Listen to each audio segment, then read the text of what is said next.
White House Press Secretary Jen Psaki was asked about the Texas Dems who traveled to D.C. earlier this month to skirt a vote on an election reform bill and contracted COVID. Let's take a listen.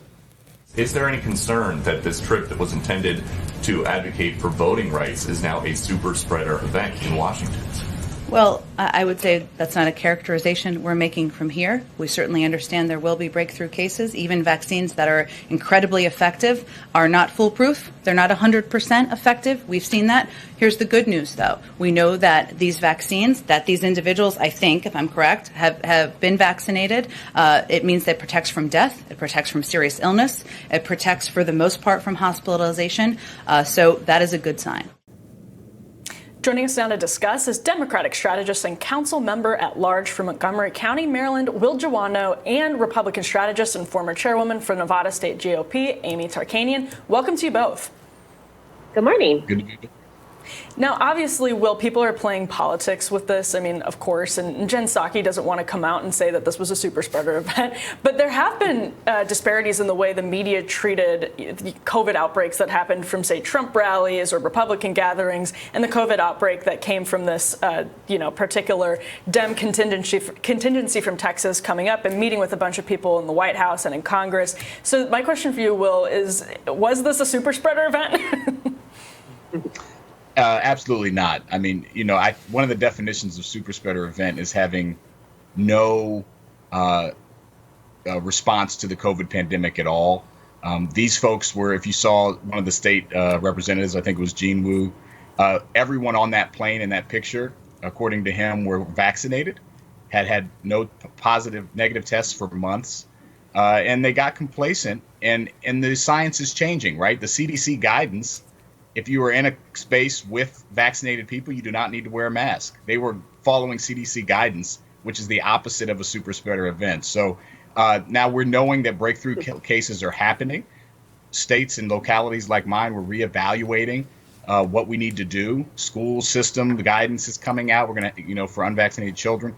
So I've always been wearing a mask inside in contained spaces, but some people haven't, and that was along with CDC guidance. So I think it's totally different as opposed to a Trump rally where no one's vaccinated, no one cares about social distancing, 6, 7, 8, 9 months ago. I think it's an absolutely false comparison. Yeah, and the important point here really is that even though they did contract some breakthrough cases here, the chance of them getting a serious illness, hospitalization, death is close to 0%. Right, because they were vaccinated. Because they were vaccinated, and their ability to spread it is significantly diminished, if not entirely eliminated, because they've been vaccinated. Amy, what I'm curious about is, does that nuance, which isn't even nuance, like that's game changing, like that changes it from the Spanish flu to just the regular flu.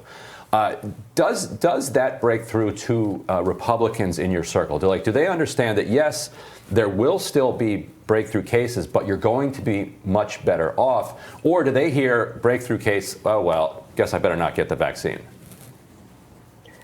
There's a little bit of both, but I will say I am a Republican. My house is vaccinated. I actually live in one of the reddest counties in the state of Nevada, and we have a high vaccination rate. So I think that that's a narrative that the left or the more progressive media are falsely pushing. The fact that we had a super spreader event, I'm going to call it that, with these Texas Democrats, because it only takes one person to start that ball rolling. And that's what we found. Now, at first, I was actually pretty happy to see that they had posted a picture without masks, because I'm tired of the mask mandate. I am vaccinated. If I'm feeling ill, then I will go ahead and wear a mask to keep the other people safe. But I don't think that we should continue forcing people to wear masks, especially if they've been vaccinated. And my son, who, as soon as he heard Los Angeles was going on a mask mandate, he knew that Nevada was going to not be far behind. And within 24 hours, Clark County, which is Las Vegas, followed suit. If they force these children to wear masks, you're going to see so many parents pull their children out of the school system once again. And we're going to also be one of those families to do so. Right now, what I'm seeing is the only standards that the Democrats have are double standards, because without the shadow of a doubt, if this were Republicans on a plane and this happened, you wouldn't hear the end of it. And there would be a major tongue lashing by the progressive media. It just goes back once again. You had Speaker Pelosi and the hair salon incident. You had California Governor Newsom and the French Laundry incident. I mean, there are so many examples of the hypocrisy. That's why we're having problems with people getting on board with the messaging. Do we actually believe what the leaders are saying? Because you have plenty of video showing Kamala Harris saying, I wouldn't take the vaccine if Trump told me. And now she's saying, take the vaccine. Yeah. The vaccine didn't change because now we have a different president.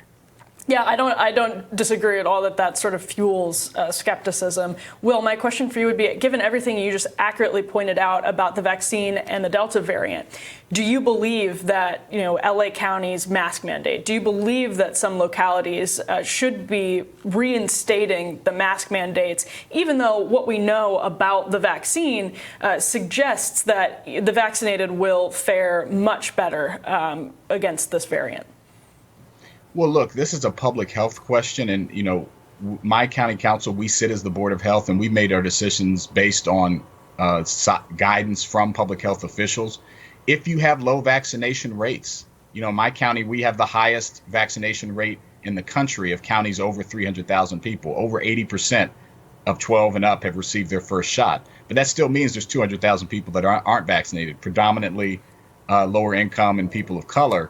And so if you're in LA or if you're in Nevada with Amy's folks and you see spreads happening, I think that is a common sense measure when you have low vaccination rates. Now, if the vaccination rates are high, I think that changes the dynamic. Again, this is about vaccination rates. I think it's totally disingenuous to say it was a super spreader event because everyone on that plane was vaccinated and had negative tests for months, as they said.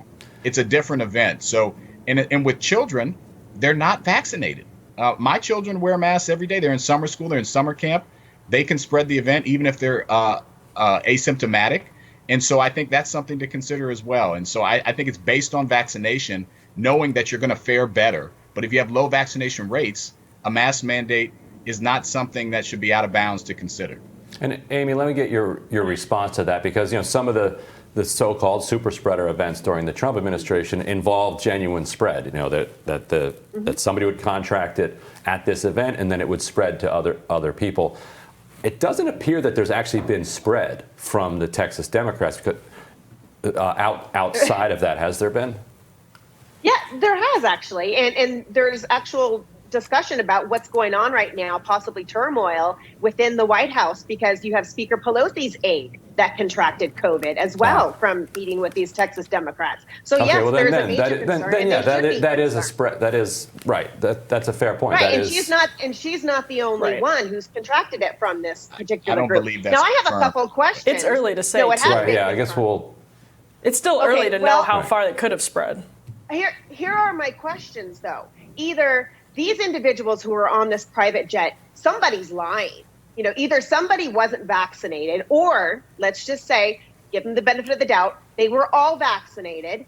I'd like to know, were they vaccinated by using Johnson & Johnson, Pfizer, Moderna? I think it would be very interesting to find out, what's the percentage of these breakthroughs? Which company was it that they used? Those are just questions I have, because this seems like a very, very high number of breakthroughs all at once. Will and Amy, thank you so much for your time. Thank you. Coming up, Drew Holden weighs in on the media's handling of the now viral Fauci-Rand Paul gain-of-function debate when Rising returns.